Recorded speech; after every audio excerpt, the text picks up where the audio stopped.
Hello everyone, this is Gurvinder Singh Bedi and welcome to today's talk show. और आज हमारे साथ हैं एक नए यंग एंटरप्रेन्योर भी कह सकते हैं, यंग प्रोफेशनल भी कह सकते हैं, जो कि one of the top most advocates in Punjab. He is also the president of bar association of Phagwara, none other than mister Karan जोसिंग Chikka ji. He is with me today. हाँ जी, welcome to the talk show sir. Thank you for inviting me. Thank you. Thank you so much. हाँ जी, आने के लिए बहुत बहुत धन्यवाद आपका। And it's a pleasure. Very short notice के ऊपर आपने समय निकाला आज का, बहुत ही अच्छा लगा। थैंक यू फॉर तो इनवाइटिंग। सबसे पहले तो एक जनरल सा सवाल करते हैं। जी, ज़्यादातर ना ਇਹ ਵਾਲਾ ਸਵਾਲ ਮੈਂ ਪੰਜਾਬੀ 'ਚ ਕਰ ਲੈਣਾ, ਜਿੱਦਾਂ ਮਰਜ਼ੀ ਕਰ ਲਓ ਉਸ ਤੋਂ ਬਾਅਦ ਆਪਾਂ ਸਾਰਾ ਕੁਝ ਜੀ। ਹਿੰਦੀ 'ਚ ਕਰਾਂਗੇ। ਠੀਕ ਹੈ ਜੀ। ਪਰਫੈਕਟ। ਆਪਾਂ ਜਿੱਦਾਂ ਚੱਲਦਾ ਮੀਮਸ ਵੀ ਚੱਲਦੇ, ਹਾਂਜੀ ਕਾਲਾ ਕੋਟ ਐਵੇਂ ਨਹੀਂ ਪਾਇਆ, ਤਾਂ ਆਪਾਂ ਨੂੰ ਇੰਨਾ ਤਾਂ ਕਲੀਅਰ ਹੈ ਕਿ ਕਾਲਾ ਕੋਟ ਤੁਸੀਂ ਸੱਚੀ ਐਵੇਂ ਨਹੀਂ ਪਾਇਆ, you are now N advocate ਇਸ ਲਈ ਪਾਇਆ। ਬਟ ਕਦੋਂ ਇੱਦਾਂ ਦਾ ਟਾਈਮ ਆਇਆ ਵੈਨ ਯੂ ਹੈਵ ਡਿਸਾਈਡਡ ਕਿ ਮੈਂ ਇਸ ਪ੍ਰੋਫੈਸ਼ਨ ਦੇ ਵਿੱਚ ਜਾਣਾ, ਤੇ ਕਿਉਂ ਇਹ ਪ੍ਰੋਫੈਸ਼ਨ ਤੁਸੀਂ ਚੂਜ਼ ਕੀਤਾ? रविंदर जी, मैं आपको बहुत ऑनेस्टली बताता हाँ हूँ जी। कि हमारी फैमिली में कोई लॉयर नहीं है। My father he was a businessman, my okay. Grandfather was also into business.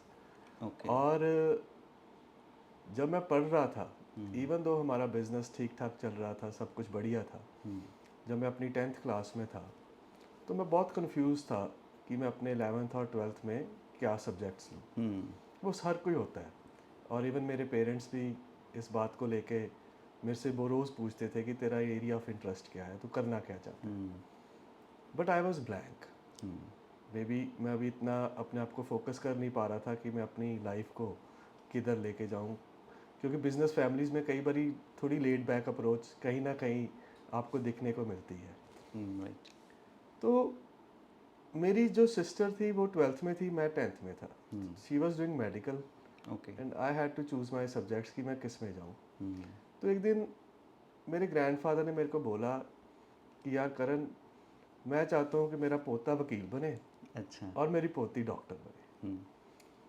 तो मैं ऐसा कुछ नहीं आपको बोलूँगा कि मेरा शुरू से बहुत फोकस था इसमें, अच्छी बात है। बट जब मेरे ग्रैंडफादर ने मेरे को ये बात बोली तो मेरा माइंड इस प्रोफेशन की तरफ चलना शुरू हो गया कि हाँ, तो कुछ घर में भी कुछ लिटिगेशन चल रही थी पर्टेनिंग टू बिजनेस की, आपको पता ही है चलती रहती है। राइट। तो मैंने अपने फादर के साथ कोर्ट में जाना शुरू किया, जो उन्होंने लॉयर्स इंगेज किए थे उनसे मिलना शुरू किया। तो मेरे को भी ये जो प्रोफेशन है ये काफ़ी इंटरेस्टिंग लगने लगा कि मेरे को लगा कि हाँ, this is something in which I can actually be into, और इसमें शायद मेरे को भी सफलता हासिल हो सकती है। ओके। तो उनके विजन से मैंने ये फॉलो किया, और जब मैंने फॉलो किया मेरा इंटरेस्ट क्रिएट हुआ, और जब इंटरेस्ट क्रिएट हुआ मैंने लीगल एजुकेशन ली, और जब लीगल एजुकेशन हुई तो मैंने ये प्रोफेशन परस्यू किया। बहुत अच्छा, बहुत अच्छा। यानी कि आपका, आप कह रहे हो कि आपके ग्रैंडफादर के, उन्होंने एक बात रखी आपके सामने और आपका इंटरेस्ट वहाँ से शुरू हो गया। तो हाँ जी, हाँ जी, मेरी विजन वहाँ से विजन क्लियर हो गया। तो आज जो यंग बच्चे यहाँ पर जो हमारा पॉडकास्ट सुन रहे होंगे, अगर हमें उन्होंने इस प्रोफेशन को चूज़ करना है तो उसके लिए क्या क्या करना होगा उनको, कौन सी पढ़ाई करनी होगी, आपने कहाँ से पढ़ाई की है, वो सारा कुछ एक बार गाइडलाइंस दे दीजिए ताकि हर ईज़िली पता लग जाए सभी को कि कैसे इस प्रोफेशन में आना है। देखिए, जब हम अपनी 12th करते हैं, जिसको हम +2 भी बोलते हैं, आप किसी भी स्ट्रीम से हो, चाहे आपने वो आर्ट्स में की हो, चाहे कॉमर्स में की हो, चाहे इवन मेडिकल में भी की हो, ओके। आपको उसके बाद एक नेशनल लेवल का टेस्ट होता है जिसको हम क्लैट बोलते हैं। ओके। उसका टेस्ट देना पड़ता है, और based upon your rank okay. आपकी काउंसलिंग होती है और आपको कॉलेजेस की सिलेक्शन होती है आपकी। ओके। और जिस भी कॉलेज में आपकी सिलेक्शन होती है, आप अपना अगर 12th के बाद कर रहे हो तो आपका 5 ईयर कोर्स होता है, और अगर आप ग्रेजुएशन के बाद लॉ परस्यू करना चाहते हो, अगर किसी भी फील्ड में आपने ग्रेजुएशन की हो, ओके। तो वो 3 ईयर कोर्स होता है। अच्छा अच्छा। सो बेसिकली 12th के बाद वाली जो LLB होती है वो 5 साल का होता है, क्योंकि वो इंटेग्रेटेड कोर्स होता है। BA LLB, उसमें आपको डुअल डिग्रीज मिलती हैं। एक आपको BA की मिलती है, एक आपको LLB की मिलती है। ऐसी ज़रूरी नहीं है कि वो इंटेग्रेटेड कोर्स BA LLB ही हो, वो BCom LLB भी हो सकता है, वो BSc LLB भी हो सकता है, depending upon what university caters और क्या करवाती है वो। ओके। ओके। तो उसके बाद होती है मास्टर्स, जिसको हम LLM बोलते हैं। आप अपनी लीगल प्रैक्टिस LLB के बाद भी शुरू कर सकते हो। ऐसा नहीं है कि you have to do masters as well, पर मैंने एक्चुअली वही बात आ जाती है फिर मेरे दादाजी, जब मैंने एलएलबी की तो मैंने अपने दादाजी से पूछा कि ठीक है अब I want to start practice, तो दादाजी ने बोला नहीं तू अब मास्टर्स भी कर पहले। अच्छा। आई वॉज वेरी लाइक कि अभी प्रैक्टिस करनी है तो उसके लिए मास्टर की ज़रूरत है नहीं, तो आप मेरे 2 साल मेरे को जो है वो मेरी प्रैक्टिस में यूटिलाइज करने दीजिए, मैं 2 साल में मेरी कुछ स्टैंडिंग भी बन सकती है। Okay okay. बट या ही वॉज लाइक कि मर्जी तो तेरी है पर तू कर ले, then even I gave a thought, then I pursued my LLM from Guru Nanak Dev university, okay. And उसके बाद मेरी एलएलएम कंप्लीट हुई तो मैंने अपनी वकालत शुरू की। ओके। तो basically you can start your practice right after your LLB also, okay. But LLM एक एडिशनल डिग्री मिल जाती है आपको किसी पर्टिकुलर एरिया में, अगर एक नीश अंडरस्टैंडिंग चाहिए कुछ करने की, जैसे I was into business law. जैसे बीटेक के बाद एमटेक मास्टर्स में हो जाती तो it's like something like that आप कह सकते हो। या this is a masters in या एडवोकेट। Okay so okay. हमारा उसमें थोड़ा रिसर्च वर्क भी हो जाता है। ओके। उसमें क्या कि जैसे मेरा था बिजनेस लॉज में, जो बिजनेस लॉ में जितने भी लॉज आते हैं, चाहे वो कंपनीज एक्ट है, चाहे वो कंपटीशन जो भी आता है, सो हमने सारा वो पढ़ा है। ओके। और उसके बाद हमने अपनी डेजर्टेशन वगैरह भी दी है, किसी पर्टिकुलर एरिया ऑफ इंटरेस्ट का जो हमारा हमने चूज़ किया होता है। So that research thing also, जो हमें एलएलबी में वो रिसर्च करने की प्रक्रिया कह लो या टेक्निक कह लो या अंडरस्टैंडिंग कह लो नहीं होती। सो एलएलएम में हमें we get to research also, ताकि हमें लॉ में कितना डेप्थ में जाने की जब ज़रूरत पड़े ओके। तो we can actually, because law is simply how it got evolved, और हम उसको since its evolution to your case हम उसको अपने फैक्ट्स के साथ बैक करके प्रेजेंट कैसे करते हैं। ओके। सो इसके लिए बच्चे को, जैसे कोई मेडिकल करता है वो बहुत होशियार होता है, 90-95% वाला वही करता है, आगे जाके डॉक्टर बनता है ना फिर। तो इसके लिए यानी कि कितने परसेंट वाला बंदा जिसने 10th में 60% आए हो या 12th में 60%, वो कर सकता है ये? कितना टफ होता है ये बस मेरा सवाल ये है। देखिए आई डोंट थिंक कि इसमें इतना कंपटीशन है जो मेडिकल में है, बिकॉज ये इसमें there are quite number of colleges if we talk about, अगर लॉ की फील्ड में हम बात करें, एंड योर रैंक, जो आपका रैंक आता है क्लैट में, वो डिसाइड करता है कि प्रायोरिटी कॉलेज आपको कौन सा मिलेगा या आप किसको प्रायोरिटाइज करते हैं। बट या जो मेरे हिसाब से जो एक एवरेज स्टूडेंट है he can get admission in law. But इसमें देखो आज की डेट में भी मुझे लगता है आपको पढ़ना पड़ता होगा, तो डेली तो लॉ नया आ जाता है, कुछ ना कुछ नई अमेंडमेंट्स आ जाती हैं, तो एक तरह की लाइफ टाइम पढ़ाई वाला कोर्स हो गया, ऐसे कह सकते हैं। जैसे सीए का होता है उसको पढ़ना पड़ता है, तो इसमें भी ये पढ़ाई अभी भी चलती रहती है आपकी? टू बी वेरी ऑनेस्ट, मैं इतना अपनी स्कूल लाइफ में नहीं पढ़ा, इतना अपनी कॉलेज लाइफ में नहीं पढ़ा जितना मैं आजकल पढ़ता हूँ। Okay. Because law is always about understanding law and how you understand law by reading it, and more you are, आप जितना उसके गहराई में जाते हैं अब उसको बेहतर अंडरस्टैंड कर पाते हैं आप उसको। जैसे मैंने आपको पहले भी बोला, आपके पास अगर कोई केस आ गया, you got to understand law since beginning, ये केस के पर्टेनिंग क्या लॉ था, कैसे कैसे अमेंडमेंट्स आई, क्यों अमेंडमेंट्स आई, और अभी आपके फैक्ट्स इस लॉ को कैसे बैक करें, और आप कैसे अपने फैक्ट्स को लॉ के साथ मिक्स करके कोर्ट को प्रेजेंट करते हैं। मैं लिटिगेटर लॉयर हूँ, लिटिगेशन मेरा फोटे है, तो मैं तो अपनी लिटिगेशन ब्रांच से आपको बताना चाहता हूँ। ठीक है, ठीक है। तो study about law is very important, and you got to study, आपको हर केस टू केस पढ़ना पड़ता है, यानी कि एवरी केस इज़ यूनिक। बिल्कुल, यानी कि लाइफ टाइम जो बच्चा पढ़ाई कर सकता है वो ही ये करियर पाथ को चूज़ करे। कहने का मतलब देखो हमारे हमने यहाँ पे क्लैरिटी करनी है कि ये प्रोफेशन को जिसने चूज़ किया वो हमें एज ए अपने एक्सपीरियंस के हिसाब से बताए, ताकि जो आने वाली जनरेशन है अगर उन्होंने चूज़ करना है उसको क्या क्या फेस करना पड़ेगा। मेरे को ये कहने में कोई गरेज नहीं है कि आप चाहे कॉलेज में बिल्कुल भी ना पढ़े हो, वैसे ही आपने थोड़ा बहुत पढ़ ठीक के है, डिग्री ले ली हो, ठीक है, पर पेपर अगर पास आप कर दिए, हाँ ठीक है, पर अगर आप एक सक्सेसफुल लॉयर बनना चाहते बहुत हैं अच्छी बात कही। तो आपको बहुत हार्ड मैं work in terms of your सही स्टडी बात, रिसर्च सही बात करना है, पड़ेगा पढ़ेगा। आपको। ये देखो ये अप्लाई इंजीनियरिंग में होता है, बीटेक में भी होता है। हमने जो आईटी में कॉलेज में इतना नहीं सीखा होगा, आज की डेट में एआई आ गया, हमें रोज़ पढ़ना पड़ता है। मुझे खुद पर्सनली रोज़ की 2 घंटे की मैं क्लास लगाता हूँ, अभी भी कोशिश करता हूँ कि how to integrate AI into the system, how to create new SOPs. तो ये सारा कुछ पढ़ाई वो हर बिजनेस में ही अप्लाई होता है ये तो, यानी ये लर्निंग साथ साथ लाइफ लॉन्ग चलती ही रहेगी, जो मर्जी आपने करना हो, तभी वो बंदा ग्रोथ कर पाएगा। मैं तो ये कह रहा हूँ कि आज इवन हमारे लॉ फील्ड में भी अभी एआई का बहुत वो है, okay, but even we take help of AI. I have no hesitation in saying this, that's I have no great, that's hesitation, great, right. But you can not solely dependent on AI, you बिल्कुल, got to fact check होना चाहिए हाँ जी, कि जो AI आपको बता रहा है सही भी है कि नहीं। वो रेलेवेंट भी है और सही भी सही है, गल है।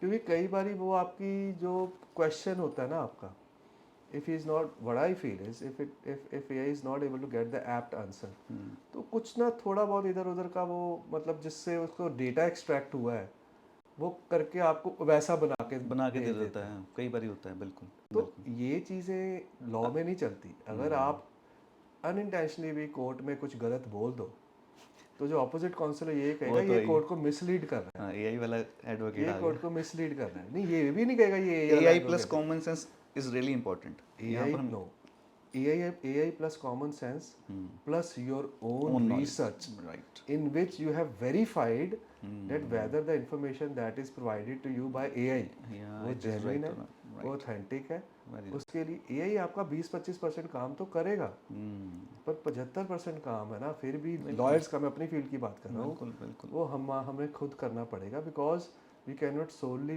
बी डिपेंडेंट अपॉन AI, बहुत अच्छा। चलो आप आज अगर आए हैं यहाँ पर तो थोड़ा सा हम अपनी लाइन के बारे में पूछ लेते हैं, हाँ प्लीज़ डायरेक्ट प्लीज़ सेलिंग के बारे में। तो आप you are a legal adviser of our company as well, yes तो लोगों को हम ये भी बता देते हैं, तो बिकॉज ज़्यादातर ऑडियंस हमारी होगी जो ऑलरेडी हमारे साथ जुड़े हुए हैं, वही देख रहे होंगे, तो उनके लिए भी गाइडेंस हो जाएगी थोड़ी सी, और जो नया बच्चा इस इंडस्ट्री में आना चाहता है उनके लिए भी गाइडेंस हो जाएगी। थोड़ा सा आप बताइए कि वट डायरेक्ट सेलिंग्स की जो लीगल गाइडलाइंस है गवर्नमेंट की तरफ से, लीगली क्या क्या होना चाहिए, कि एथिकल कंपनी कौन सी होती है? देखिए गुरविंदर जी, अगर आप मेरे को एथिकल कंपनी की डेफिनेशन देते हैं, मैं यही नहीं बोलूँगा कि कंपनी जो सिर्फ लीगली एथिकल है वही वही एथिकल है, है। ठीक है। Company has to be legally ethical also, number 2, and company का सोसाइटी पे इम्पैक्ट क्या है, क्या वो बेच रहा है, क्या वो सर्विस दे रहा है, वो एथिकल है कि नहीं है, that is also important. Right right. So हम आपके ये क्वेश्चन को 2 एंगल्स में लेके चलते हैं। पहले स्टार्ट करते हैं लीगल। बिल्कुल। लीगली एथिकल कंपनीज वो होती हैं जिनके पास प्रॉपर सर्टिफिकेशंस होती है, अपने टैक्सेस टाइम पर भरती हैं, जो भी गाइडलाइंस गवर्नमेंट की तरफ से हैं उसको फॉलो करती हैं। अब आपकी फील्ड में इनिशियली अगर मैं बात करूं, आप मेरी बात का शायद बुरा मानेंगे, नहीं नहीं, पर मल्टी लेवल मार्केटिंग का इनिशियली जो था लोगों के टुवर्ड्स जो फेथ था वो इनिशियली इतना बन नहीं पा रहा था। नहीं बिल्कुल, इफ़ आई एम नॉट बिल्कुल रॉन्ग। देखो हम तो खुद कहते हैं कि इस इंडस्ट्री में ज़्यादातर लोग अभी भी इसके बारे में नेगेटिव सोचते हैं। नहीं, अभी सोचने की कोई बात नहीं है। हाँ, मैं आपको पूरा बहुत बैकड्रॉप बढ़िया, बताता हूँ। बहुत बढ़िया। हाँ बताइए। पहले था ऐसा कि approach of multi-level companies was simply towards connecting people, आप कह लो कि लोग जोड़ो, बंदे जोड़ो पैसे कमाओ, हाँ बिल्कुल, which was a wrong approach. Right right.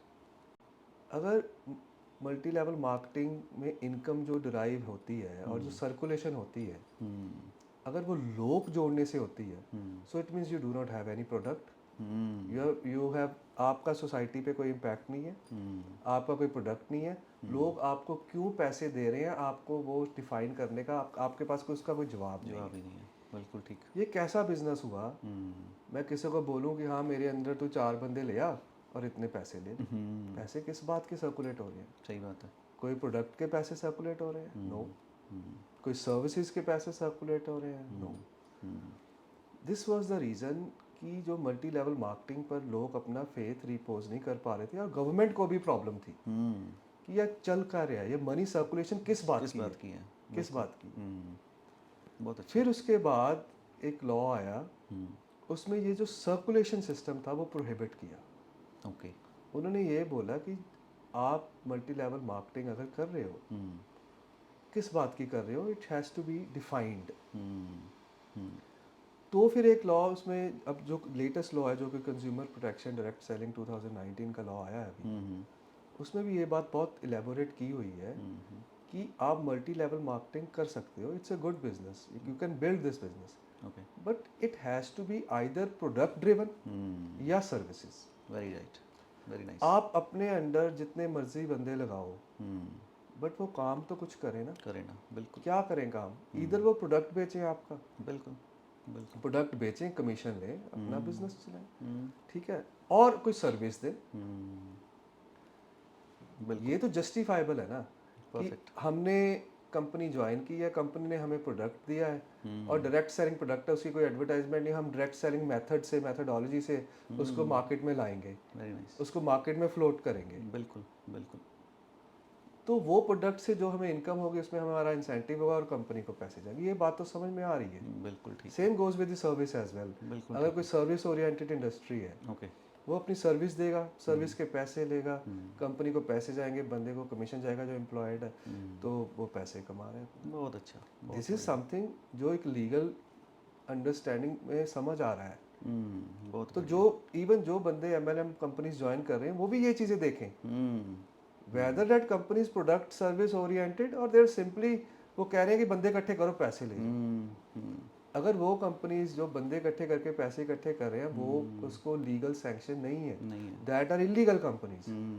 Law उन कंपनीज को नहीं रिकॉग्नाइज करता. बहुत अच्छा. नहीं रिकॉग्नाइज करता. एमएलएम में रिकॉग्निशन उनकी है जो कंपनीज प्रोडक्ट सेंट्रिक है, सर्विस सेंट्रिक है, अपने प्रोडक्ट्स और सर्विसेज के दम पर अपनी मार्केटिंग कर रहे हैं. और अब आऊँगा मैं सोसाइटी पे. लीगल एंगल तो क्लियर हो गया. बिल्कुल हो गया. सोसाइटी पे भी एक होती है बंदे की अपनी सोशल रिस्पॉन्सिबिलिटी कि what ever work he is doing, जो काम भी वो कर रहा है, क्या वो काम उसको एक सेंस ऑफ सेटिस्फेक्शन दे रहा है. अगर वो कोई प्रोडक्ट किसी को बेच के आया है, उसको ये पता होना चाहिए कि अगर ये प्रोडक्ट मैं यूज़ करूँ, मैं कंज्यूम करूँ, बहुत बढ़िया, तो वो मेरे पर भी, मेरा उस पर कोई नुकसान तो नहीं हो रहा. मेरे को वो कोई बेनिफिट दे रहा है. ये प्रोडक्ट मेरे लिए सही साबित होगा.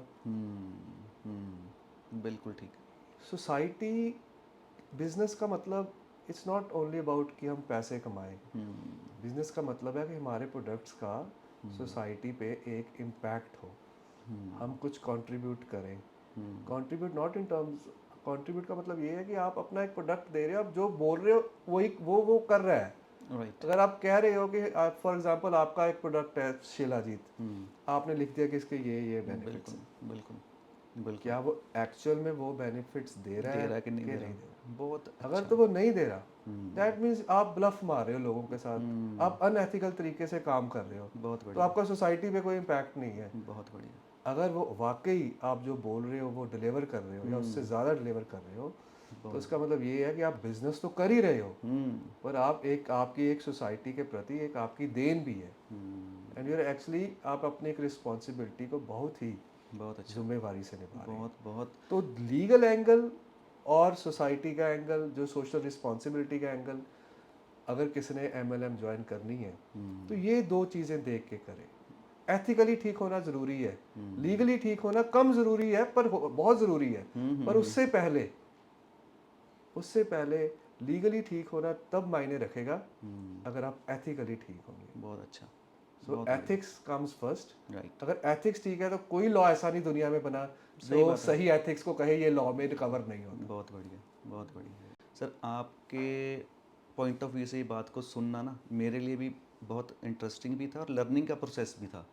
हम ये बातें कहते रहते हैं, अपनी टीम्स को बताते रहते हैं, और हमारा जो विजन भी है ना कि हमने इस इंडस्ट्री में पॉजिटिविटी लेकर आनी है. तो पॉजिटिविटी आएगी कैसे? वो ऐसे ही आएगी कि हम आप जैसे लोगों के साथ जुड़ेंगे, आपसे सलाह लेंगे कैसे काम करना चाहिए, कैसे लीगल गाइडलाइंस होती हैं, वो भी चलती रहती हैं. और आपने बहुत ही अच्छा एक्सप्लेनेशन किया, जो कि लॉ के अंदर रिटर्न में है.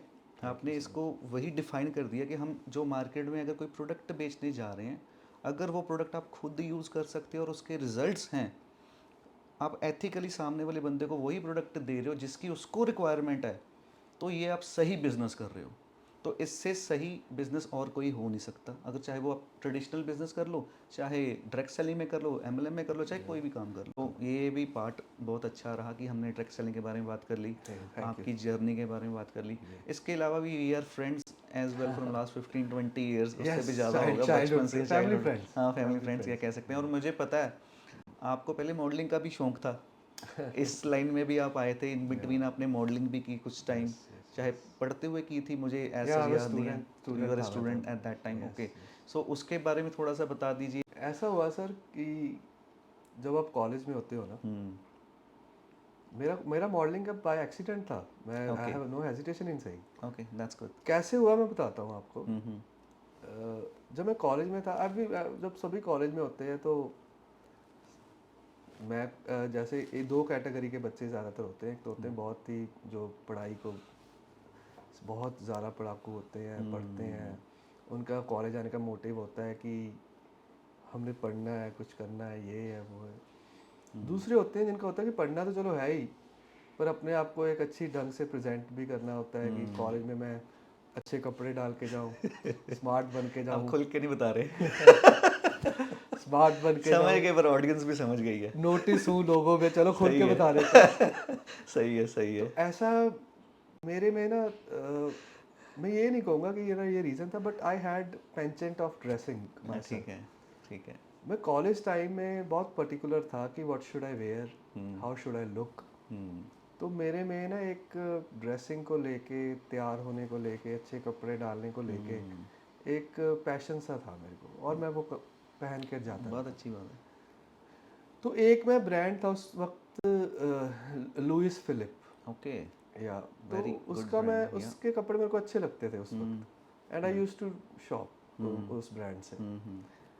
तो एक दिन उस ऑब्वियसली जब आप शॉपिंग करते हो तो आपका ईमेल आईडी वगैरह ये सारे लेते हैं ताकि वो। हाँ जी, बिल्कुल। एक दिन क्या हुआ, उनकी मेरे को ईमेल आई कि वो एक स्टाइल लीक करा रहे हैं पूरे इंडिया में।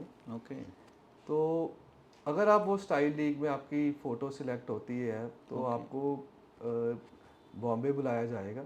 अच्छा। तो बहुत ही फेमस फोटोग्राफर है अतुल कासबेकर जी, ओके। उनका शूट होगा और आपकी फ़ोटो लुइस फिलिप के लिए जीक्यू इंडिया मैगजीन में फीचर होगी। वाओ। सो हमें करना क्या था कि हम जिस भी ड्रेस में सबसे अच्छे अपने आप को सोच रहे थे, लग रहे थे मैंने, तो उसकी एक पिक्चर उनकी वेबसाइट पे अपलोड करनी थी। सो वेबसाइट पे एयर होनी थी, जिसको सबसे ज़्यादा वोट्स पड़ जाएं उसका शूट होना था, 6 जानों का शूट होना था। ओके। मैंने रैंडमली एक मेरे को एक मैं आई वाज अबाउट टू एक शादी पे जाना था मैंने, तो मैंने फ़ोटो खिंचवाई थी। मैंने वैसे ही जस्ट फॉर दी सेक कि चलो इन्होंने मांगी है भेज देते हैं। तो उन्होंने जो इंडिया से जितने भी फ़ोटोज़ आए थी वो 15 फ़ोटो शॉर्टलिस्ट करनी थी और 15 में से 6 जो वोटिंग में टॉप आते उनको फीचर करना था। ओके। लकीली मैं 15 में आ गया। अच्छा। तो वोटिंग शुरू हो गई। जब वोटिंग शुरू हुई then I took very seriously कि यार अब तो वोटिंग है, अब जोर लगाओ। बहुत बढ़िया। सो मैंने सभी को लिंक्स भेजे, आपको भी भेजा था मैंने, आपकी पूरी टीम से मैंने वोटें डलवाई थी। तो सभी ने वोट्स डाली, जो मेरे नोन थे उन्होंने तो डाली, और बाकी पार्ट्स में भी। मतलब लकीली वो पहले 6 में से भी मैं नंबर 1 पे आया था एट दैट टाइम। तो सर क्या हुआ, हमें बॉम्बे बुला लिया। ओके। ओके। हमें बॉम्बे बुला लिया, 6 जानों को हमें बॉम्बे बुला लिया। आई वाज द ओनली अच्छा। सरदार in that, okay. In all 6। Wow. तो बॉम्बे बुला लिया, तो हमारे क्या हुआ, हमारा बड़ा अच्छा ट्रीटमेंट हुआ। हमें बहुत ही अच्छे 5 स्टार होटल में उन्होंने स्टे करवाया। अच्छा। देन हमारा प्री शूट ट्रायल हुआ कि हमने कौन से कपड़े डालने एक दिन पहले। सो बड़ा सरियल एक्सपीरियंस था। मैं खड़ा हूँ, 4-5 जाने मेरे ऊपर लगे हुए हैं, कोई मेरी मेजरमेंट्स ले रहा है, कोई देख रहा है कि कोई डिज़ाइन कि इसके साथ आप टाई कौन सी डालेंगे, पगड़ी कौन सी डालेंगे। मतलब very professional, different experience. Different experience. कभी सोचा ही नहीं था ऐसा, कभी भी नहीं सोचा था। तो जब मैं बॉम्बे गया ऐसा हुआ, नेक्स्ट डे जब हम शूट पे गए, आई वाज वेरी लाइक कि अब कभी की तो है नहीं मॉडलिंग, कभी सही बात। कैसा होगा। बट जो टीम थी वहाँ, जो अतुल कासबेकर जी की टीम थी, उन्होंने हमें गाइड किया। तो शूट हुआ, अच्छा शूट हुआ। तो जीक्यू में फीचर हुआ, and when I got featured in GQ, मेरे को तो अभी बस यही था कि चलो ठीक है अब हो गया, नेक्स्ट अभी अपना काम करते हैं जाके, जो भी कर रहे थे। I was studying at that time, okay या just finished my studies at that time, पढ़ के हटा ही था तब मैं। ओके। फिर ऑफर्स आने लग पड़े, कोई दिल्ली की कंपनी बुला रही है, अच्छा। कोई होटल 5 स्टार होटल था दिल्ली में, होटल सूर्या, उसका शूट था। एक एक दो ब्रांड और थे अभी। तो हुआ क्या कि ऑफर्स तो आने लग पड़े, पर ये था कि I had to shift my base to either Delhi और टू बॉम्बे। राइट। तो मैंने 2-3 शूट्स किए, बट सिंस मेरा मेरा पैशन वाज लॉ, तो मेरे को लगा कि this is at this stage, I मेरे को लगा कि I have to choose one either, because पढ़ाई ख़त्म हुई थी तभी। तो I had to go with law because this is something I was doing it बिल्कुल, लाइक दैट वाज एक बिल्कुल डिफरेंट, वो कैरियर ही डिफरेंट हो जाता है बट बिल्कुल। आई एम वेरी हैप्पी, मेरे को खुशी बहुत है कि मेरे को उस चीज़ ने एक बहुत ही बढ़िया एक्सपीरियंस दिया, बहुत बढ़िया, बहुत बढ़िया। और recognition the, learning the, and ये शायद एक आम इंसान जो कि एक बड़े छोटे से शहर से बिलोंग करता है, उसके लिए ये बड़ी सही बात थी, बड़ी बात है, ये सही बड़ी बात है, बात थी। सही बात है, सही तो बात मैं तो उसको अभी भी जब सोचता हूँ the reminiscences I have gathered, तो मेरे को अभी भी ऐसे लगता है कि वो कुछ एकदम ही मेरी लाइफ में हो गया, पता नहीं कैसे हो गया, अच्छा। But I am very happy कि नहीं, बहुत I was part of it. It has So- given me lot, मेरे को बहुत कॉन्फिडेंस मिला उसके बाद। Okay okay. And the more you try things the more you learn. चलो लीगल प्रैक्टिस का उससे कोई लेना देना नहीं है, but it is one of the feather in my cap, I would say. हाँ बिल्कुल बिल्कुल, तभी मैंने पॉइंट पुट अप किया तो कि ये वाला पॉइंट किसी को पता नहीं होगा। हाँ अभी नहीं आप पता, अभी नहीं पता। अभी नहीं पहले पता। पता था, हाँ अभी ऐसा, हाँ बिल्कुल बिल्कुल, तो आपके जो फ्रेंड्स अभी देखेंगे उनको भी Yes, थोड़ा सा पता लग जाएगा yes, इसके बारे में। चलो अभी हम जो इस जर्नी में आपने कितने साल से आप प्रैक्टिस कर रहे हैं advocate? Sir I finished my LLM in 2013, okay and ever since 2013 I am in okay, you legal are into this. practice. And अभी जो पंजाब में ज़्यादातर केसेस कैसे आते हैं, आपके पास कैसे केसेस आते हैं? सी मेरा जो फोटे है सर वो है लिटिगेशन। वैसे तो लॉज कई तरह के होते हैं, आप लिटिगेटर बन सकते हो, आप कॉर्पोरेट में जा सकते हो। What do you mean by litigation, because this is a technical word या इन योर टर्म्स, इसको थोड़ा सा डिफाइन कर लिटिगेशन दीजिए होता है हमारी ऑडियंस। सर, लिटिगेशन होता है court practice. Court practice, okay आप जब जजेस मोरे सामने पेश होते हो, अपना केस प्रेजेंट करते हो, ओके ओके। जैसे सनी देओल जी की फिल्म थी तारीख पे तारीख हाँ वाला, हाँ वो हाँ, सिस्टम, वो तारीख पे तारीख आप करते हैं, ठीक है वो लिटिगेशन होती ठीक है। है। कॉर्पोरेट प्रैक्टिस होती है कि आप अपने कोई भी कॉर्पोरेट ऑफिस में बैठे हो, कॉर्पोरेट की प्रैक्टिस कर रहे हो, कंप्लाइंस ट्रेनिंग है, कुछ भी है। सो मेरा फोटे है लिटिगेशन। हमारे पास केसेस हर तरह के आते हैं सर। ओके हमारे पास सिविल नेचर के डिस्प्यूट्स हैं, लैंड डिस्प्यूट्स जिसको आप बोलते हो। हमारे पास क्रिमिनल नेचर के डिस्प्यूट्स हैं, कुछ भी हो सकता है, that can be corporate criminal, जैसे 420 आ गया, जैसे ऐसे केसेस आ गए, मनी लॉन्ड्रिंग मैटर्स आ जाते हैं हमारे पास। ओके हमारे पास इवन क्रिमिनल मैटर्स जो hard core pertaining to murder cases हैं, या ऐसा कुछ मतलब आ जाते हैं। Because since I am into litigation, so we have panel of advocates with us, so we take all variety of works because we have expertise in it. हम civil criminal सारे सभी करते हैं। ओके सो बेसिकली पंजाब में ज़्यादातर land disputes आ रहे हैं, unfortunately NDPS matters बहुत पंजाब में चल रहे हैं। ओके बाकी थोड़े थोड़े तो हर ब्रांच के चलते ही हैं मैटर्स। ओके कॉर्पोरेट क्रिमिनल में 420 मैटर्स ज़्यादा आ जाते हैं, फिर मनी लॉन्ड्रिंग मैटर्स बहुत होते हैं जो पीएमएलए कवर करता है, ओके जिसमें सब बड़े बड़े लोग अंदर जाते हैं, फिर बेल नहीं मिलती, हमारे चाहे पॉलिटिशियंस हैं। बट सुप्रीम कोर्ट अभी उस लॉज को लेकर भी थोड़ा लिबरल हुआ है, because it was required to be. अगर कोई क्रिमिनल आ जाए आपके पास, वो कहते कि मैंने ये क्राइम कर दिया ये वाला, आप उसको भी सही साबित कर देते हो कि इसने नहीं किया? See if you are leading a criminal practice, तो ये आपका फ़र्ज़ है, आपकी ड्यूटी है, अच्छा करना पड़ता है आपको। ओके, तो यहाँ पर And एथिकल वाली चीज़ यहाँ पर नहीं आती? माय एथिक्स आर, मेरा एथिक ये है कि मैं अपने काम को जिम्मेदारी से निभाऊं। And for you if a client, see we have certain areas in which we say no to work also. But हाँ ठीक है, वो सामने वाले एडवोकेट के ऊपर होता है कि वो प्रूफ कर दे कि हाँ जिसने किया है इस केस में हम हमारे पास जो केस आता है, जो स्टोरी आती है, हम उसको प्रूव करते हैं। ओके ठीक है, हम डिफेंस लॉयर्स का ये काम ही होता है।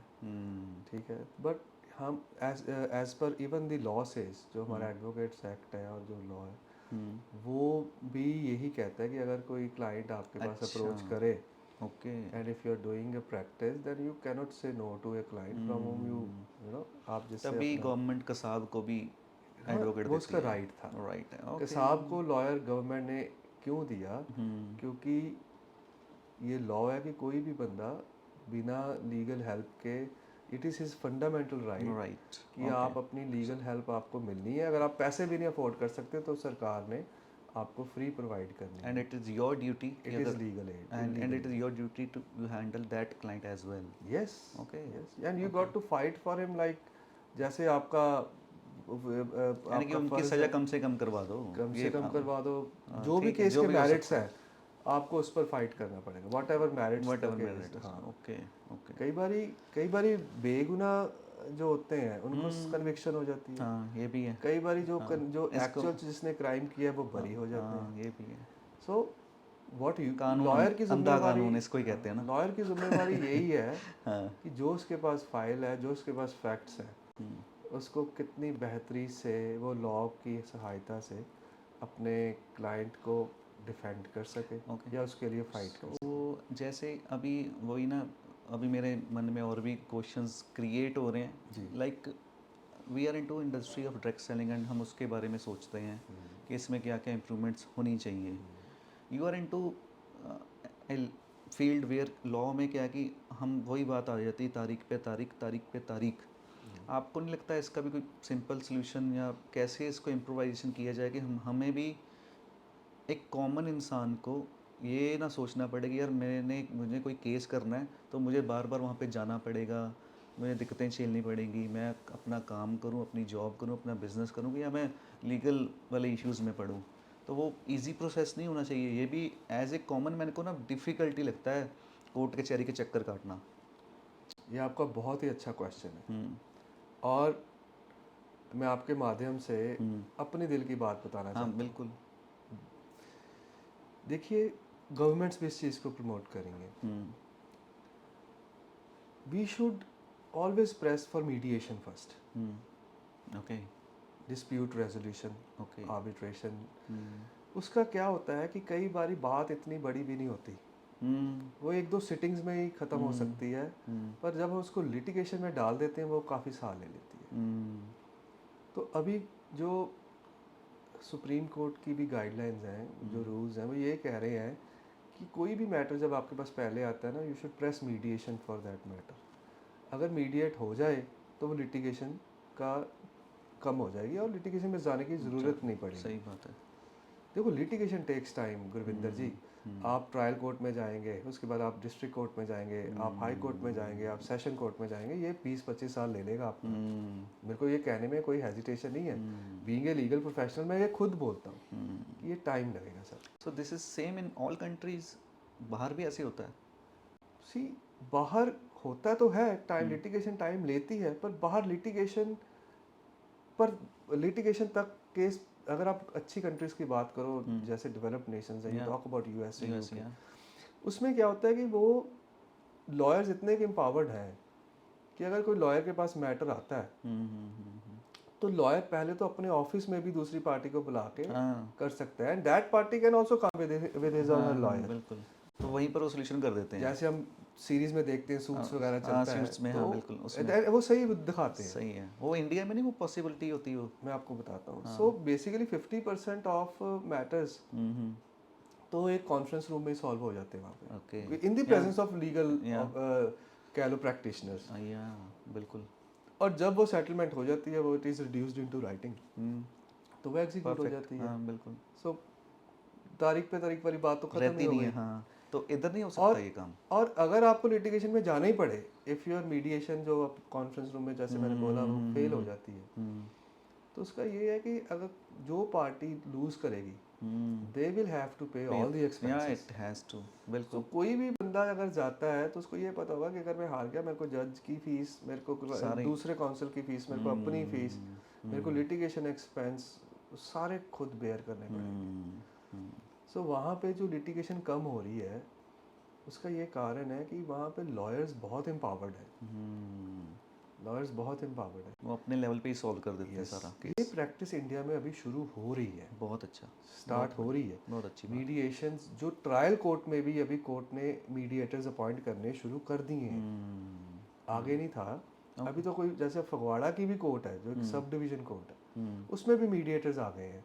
ओके, कोर्ट ने अपॉइंट कर दिया कि आप पहले इनको बैठा पहले कर से अच्छा करिए, सोल्यूशन कर दो फिर हमारे पास अगर आओ। नहीं होता तो हमारे पास भेजो। बहुत बढ़िया, पर बहुत इसमें बढ़िया। एक बात है कि जो लिटिगेंट्स हैं जिनके केस हैं, उनको भी ये चीज़ सीरियसली लेनी चाहिए कि ज़रूरी नहीं आपका समाधान कोर्ट में ही हो। आपका समाधान मीडिएटर भी एक कर सकता है, एक आर्बिट्रेटर भी कर सकता है। So appointment of more number of mediators, arbitrators, empowering the lawyers to initiate this, it can actually lift the burden. ये काफ़ी बर्डन कम कर सकता है। मैं खुद लॉयर हूँ, मैं लिटिगेटर हूँ, लिटिगेशन करता हूँ, पर मेरे को कोई प्रॉब्लम नहीं है अगर मेरे पास लिटिगेशन कम हो, मीडिएशन की वजह से लोगों के मसले हल हो, क्योंकि end of the day what matters, solution, solution. Right, अगर कोई सोल्यूशन मीडिएशन में निकल रहा है बिल्कुल। तो क्यों हम उसको लिटिगेशन बिल्कुल। में ड्रैग कर रहे हैं? चलो एक चीज़ और मैं सवाल यहाँ पे कर लेता हूँ। अगर नहीं हुआ सोल्यूशन, आपके पास कोई आ गया एज ए क्लाइंट आपका, तो व्हाट इज़ द चार्जेस, क्या चार्जेस पड़ते हैं उसको? देखो, एज ए कोई अगर आपका क्लाइंट देख भी रहा होगा, थोड़ा सा मैं, या कोई किसी ने आपसे सर्विस लेनी भी होगी, तो उसको थोड़ा सा आइडिया हो जाएगा कि हाँ, इससे अब हम अपना केस शुरू कर सकते हैं इतने वाले अमाउंट से। गुरविंदर जी, मैं सच बोलूं कि प्रोफेशनल आंसर दो आप पहले तो सच ही मेरे को बोलो। ये- गुरविंदर जी, मेरा सिस्टम बहुत डिफरेंट है। ओके। अगर तो मेरे को लगता है कि हाँ स्टेक हाई है एंड पर्सन पैसे भी दे सकता है, तो अब मैं लाखों में भी चार्ज कर लेता हूँ। ठीक है। पर अगर मेरे को कोई लगता है कि ये मेरी एक सोशल लीगल रिस्पॉन्सिबिलिटी है, कोई मेरे को अफोर्ड नहीं पाता पर ये मेरी सर्विसेज चाहता है, तो मैं उसके केस के पैसे जो फाइलिंग चार्जेस है वो मैं खुद भी कई बार लगा देता हूँ। Very nice. ये मैं भगवान को सामने रख के बोलता हूँ, आप मेरा पता भी करवा सकते नहीं नहीं, मुझे तो पता ही है, हैं, पता भी आप करवा मुझे सकते क्लैरिटी है, पर मुझे मेरा था कि हाँ। मेरा फंडा बहुत क्लियर होता है कि जैसे लेने जो जो पेइंग कैपेसिटी वाला स्टेक्स आया है, उस कोर्ट को, उस केस को हम असेस करते हैं इन टर्म्स ऑफ वो, तो उस हिसाब से फीस ले लेते हैं। बहुत अच्छा। बट मैं फिर भी ये बात कहूँगा कि इसमें कुछ ज़्यादा, इट इज़ जस्ट आप कितना डिलीवर करते हैं वो आपकी फीस उतनी डिफाइन कर देता है। कोई कंज्यूमर है, उसने कंज्यूमर कोर्ट में जाना है, जी छोटा सा ही उसका कोई इशू है, मसला है, वो कंज्यूमर कोर्ट उसको पता नहीं है कैसे जाना, जी। तो उसके लिए आप हेल्प करते हो उसको, उस केस में कितने चार्जेस लगते हैं? सी कंज्यूमर कोर्ट का कोई इतना प्रोसीजर होता नहीं है कुछ Okay. वो लंबा चौड़ा या कह लो टेक्निकल। Okay. कंज्यूमर कोर्ट में तो अभी कंज्यूमर को भी एम्पावर्ड है कि वो एक एप्लीकेशन लिख के कंज्यूमर कोर्ट में डाल दे, वो खुद ही अपना केस बता सकता है जाके कि हाँ मैं ये लिया था, मैंने प्रोडक्ट, ये प्रॉब्लम आई है, मेरा हल कीजिए। बट पॉइंट यू ये डोंट है इवन नीड टू एंगेज, नहीं, बट सिंस अगर आप लॉयर को हाँ, एंगेज करते हो, एक्चुअली में हमें एज ए कंज्यूमर ना पता ही नहीं होता कि कहाँ पे जाना, कौन सी एप्लीकेशन लिखनी है, कहाँ डिपॉजिट करनी है, उस केस में हम करते ही नहीं है। तो ये तो उस केस में हेल्प तो चाहिए हमें, थोड़ी सी ना लीगल हेल्प हो जाती है, थोड़ा सा आपका प्रोफेशन ऐसा कि हमें गाइडेंस मिल जाती है उस case Gurvinder ji, it all depends on stake. में। ओके। अगर तो कोई प्रोडक्ट है, नहीं, आप मुझे जिसका पॉइंट, मेरा पॉइंट का स्टार्टिंग प्राइस बता दो मैं हमें। आपको वही बता रहा हूँ, अगर तो कोई प्रोडक्ट है, कोई 10,000 का प्रोडक्ट है, हाँ, उसमें प्रॉब्लम आ गई, तो ठीक मैं है। 25-30 हज़ार तो मांगूंगा नहीं। हाँ, तो फिर मैं अपना भी, उसके लिए क्या होता है कि we have team of young lawyers also जो ठीक है, ठीक है। जाके कर देती है, प्रॉपर वो देखती है whatever जो टीम, कर सारा कुछ, देती तो है। वो ऑब्वियसली। चलो, काफ़ी मुझे लगता है कि आज आपसे बहुत गाइडेंस मिली है हमें, नहीं, थैंक यू। मुझे खुद को पर्सनली बहुत कुछ सीखने को मिला, और मेरा लालच हर बार यही होता है टॉक शो का, कि मैं किसी नए बंदे के साथ बैठकर उनसे नॉलेज ले पाऊँ और इसको रिकॉर्ड करके लोगों तक ये बात पहुंचा पाऊँ। जो मेरे क्वेश्चंस होते हैं, I deal with people, and बहुत से लोग हमारे साथ आकर मिलते हैं, ये उनके जरिए किए गए सवाल होते हैं, कुछ मेरे खुद के होते हैं, कुछ मुझे लगता है कि ये सवाल कर लेने चाहिए ताकि सभी के बेनिफिट हो जाए। अच्छा, मुझे चलो एक एज ए पर्सनल क्वेश्चन करने लगा हूँ, अगर आप इजाज़त दें या आप किसको आंसर करना चाहें, आपके ऊपर डिपेंड करता है। तो कि आई नो आपके फादर कुछ समय पहले आपके साथ नहीं रहे ना, तो मैं as a life journal question है सभी के लिए कि फादर जब आपके सर के ऊपर होते हैं तब लाइफ कैसी होती है, जब उनका हाथ चले जाता है सर से फिर लाइफ कैसी हो जाती है? This is quite an emotional question, right. But I would like to answer this because देखिए, इंसान की जो सबसे बड़ी एसेट होती है वो उसके पेरेंट्स होते हैं। पेरेंट्स की जो सबसे बड़ी एसेट होती है वो उनके बच्चे होते हैं। राइट। ये जो बॉन्ड है विद योर मदर फादर, ये ऐसा बॉन्ड होता है कि जब आपके आपके फादर का आपके सर पे साया हो, आपके पेरेंट्स का आपके सर पे साया हो, तो आपको एक वैसे ही बैक ऑफ द माइंड आपको ये रहता है कि आपकी लाइफ थोड़ी सॉर्टेड है। अगर आपको कोई प्रॉब्लम आएगी भी तो आपकी प्रॉब्लम नहीं होगी, वो आपके फादर की प्रॉब्लम होगी, आपके पेरेंट्स की प्रॉब्लम, खास करके फादर की होगी। मेरी लाइफ में अगर मैं अपनी जर्नी की बात करूं तो मेरी कोई जनरेशनल प्रैक्टिस तो थी ही नहीं। तो इनिशियली मैंने भी काफ़ी स्ट्रगल किया अपने आप को इस्टेब्लिश करने में, अपने आप को एक अच्छी प्रैक्टिस में लाने में, तो मेरे को टाइम लगा। जब मेरे फादर साहब की डेथ हुई तो even at that stage I have no hesitation in saying कि मैं बहुत स्ट्रगल कर रहा था तब। तो जब मैं स्ट्रगल कर रहा था मेरे को ये सिर्फ स्ट्रेस यही था मेरे दिमाग में कि मैं अपनी प्रैक्टिस को कैसे बेटर करूं। अगर आप बोलें कि मेरे को कोई घर की रिस्पॉन्सिबिलिटीज़ थी, कोई प्रेशर था, वो कुछ नहीं था। और अगर मैं अपने फादर की बात करूं तो मैंने उनसे इतना कुछ सीखा है कि अभी मेरी प्रैक्टिस में वो चीज़ें हेल्प मेरे को बहुत कर रही हैं। ही वॉज बहुत खुश दिल दिलेर इंसान थे वो। राइट, बिल्कुल। आपको एक छोटी सी बात बता के इसको एंड करूंगा, क्योंकि अगर ये तो एक, इस पे तो आप 3-4 पॉडकास्ट भी अगर करोगे तो मुझे शायद पता, कम पड़ जाएंगे। हम फिर बैठ जाएंगे, कोई बात नहीं, हाँ, ठीक मैं है। आपको एक छोटी सी बात करके एंड करूंगा कि पेरेंट्स का बच्चों के टुवर्ड्स ख्याल जो होता है, कंसर्न जो होता है, वो टिल द टाइम ही दे डाई वो रहता है। कैसे मैं बताता हूँ। My father had a heart attack in the 4:30 बजे सुबह उनको हार्ट अटैक आया। तो मेरी मम्मी ने मेरे को कॉल किया, मैं ऊपर से भागता भागता अपने रूम में आया तो ही वॉज स्ट्रगलिंग एंड मैंने अपने एक दो दोस्तों को फ़ोन किया, मेरे चाचा जी वगैरह आ गए, तो we took him to hospital. जब फगवाड़ा हॉस्पिटल में लेके गए तो उन्होंने बोला कि आप थोड़े लेट हो, आप हमारे पास सीवियर हार्ट अटैक चल रहा है, आप इनको जलंधर ले जाओ। तो मैंने गाड़ी में अपने फादर को बिठाया, मैं ड्राइव कर रहा था, मम्मा पीछे बैठे थे, so we started for Jalandhar hospital. तो उन्होंने जो लास्ट वर्ड उन्होंने मेरे को बोले वो मेरे को अभी तक मेरे जहन से नहीं जाते। कंसर्न उनका towards me. He was having a heart attack, उनको हार्ट अटैक आ रहा था पर उनको कोई ऐसा नहीं था। उन्होंने एक बारी भी नहीं बोला कि मेरे को कोई प्रॉब्लम है, मेरे को ले जाओ, बचा लो, ऐसा कुछ नहीं बोला। अच्छा। बंदा जब जा रहा होता है तो उसको ये बहुत होता है कि यार मेरे को बचा सकते हो, बचा लो, पर उनके माइंड में कुछ नहीं था ऐसा। उन्होंने मेरे को, जब मैं उनको लेके जा रहा था, मैं उनको बोल रहा था कि पापा बस पहुंचने वाले हैं, पहुंचने वाले हैं। तो वो मेरे को ये बात कह रहे थे कि पुत ये मेरा टाइम है, कि this is my time, I know, कहते मेरा ये टाइम है, मेरे को पता है। और मैं भगवान का बहुत शुक्रगुजार हूँ कि मेरे को उन्होंने जितनी लाइफ दी वो बहुत बढ़िया दी और मेरे को कोई रिग्रेट नहीं है। पर अब बेटा तेरे सर पर मैं जिम्मेवारियाँ डाल के जाने लगा हूँ, तकड़ा रहना है। सो जब वो जा रहे थे, he was not focusing on his death and he was accepting it with grace कि अगर मेरा टाइम है तो है। बट सही बात है। लास्ट टाइम पर जो उनका कंसर्न था वो ये नहीं था कि मुझे बचाओ, वो ये था तेरे सिर में रिस्पॉन्सिबिलिटीज आनी है तो स्ट्रांगली उसको फेस कर। तो यूँ सामना उन सब ये सही है। आपके क्वेश्चन का आंसर है सर, बहुत कि अच्छा। पेरेंट्स की होने की कितनी बंदे को ज़रूरत राइट होती है राइट और वो क्या रोल आपकी लाइफ में राइट प्ले करती है। Right right. तो मुझे लगता है इसके साथ हम आज का शो यहीं पे एंड करते हैं। थैंक यू सो ठीक है ना, बहुत ही अच्छा लगा आपसे बातचीत करके, आपकी जर्नी के बारे में जानकर बहुत कुछ सीखने को मिला। मुझे खुद को पर्सनली और व्यूअर्स को भी मिला होगा।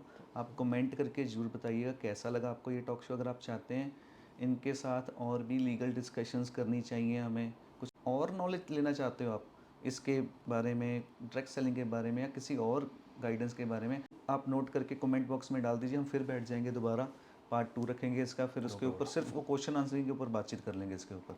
ठीक है जी। So thank you very much for coming. Thank you Gurvinder ji for inviting me. Thank you. Even मेरे लिए ये बहुत अच्छा एक्सपीरियंस रहा। Thank you and thank you for the opportunity. Thank you so much. So this is Gurvinder Singh Bedi signing off. Thank you.